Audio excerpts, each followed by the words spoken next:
ఒక నిశ్శబ్ద గ్రామంలో పాత పచ్చిక బావి నిశ్శబ్దంగా ఎదురుచూస్తోంది. ముగ్గురు ఆసక్తి గల పిల్లలు బావి దగ్గర చేరారు. అర్జున్ ఒక నాణెం వేశాడు. కాని చప్పుడే రాలేదు. ఆ రాత్రి మీరా లేచింది. ఆమె పేరు పిలుస్తున్న గుసగుసలు వినిపించాయి. రవి నాణెం తాకగానే బావి నుండి చల్లటి గాలి దూసుకొచ్చింది. ఆ రాత్రి గుసగుసలు పెద్దవయ్యాయి. తీసుకున్నది తిరిగి ఇవ్వు. వారు నాణెం తిరిగి వేశారు. కాని గుసగుసలు ఆగలేదు. రవి లోపలికి వాలి చూశాడు. రెండు వెలిగే కళ్ళు ఎదురుచూస్తున్నాయి. బావి గగ్గోలు పెట్టింది. లోపల ఏదో కదులుతున్నట్టుంది. ఒక దెయ్యం స్వరం వినిపించింది. నన్ను విముక్తి చేయి, లేదా నాతో ఉండు. మీరాకు గుర్తొచ్చింది. దెయ్యాలు శాంతి కోసం ఉంటాయి, నాణెం కోసం కాదు.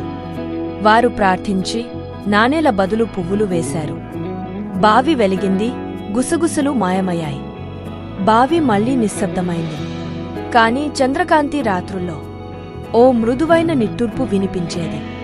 అయితే లైక్ కొట్టండి, షేర్ చేయండి, సబ్స్క్రైబ్ మరిచిపోకండి.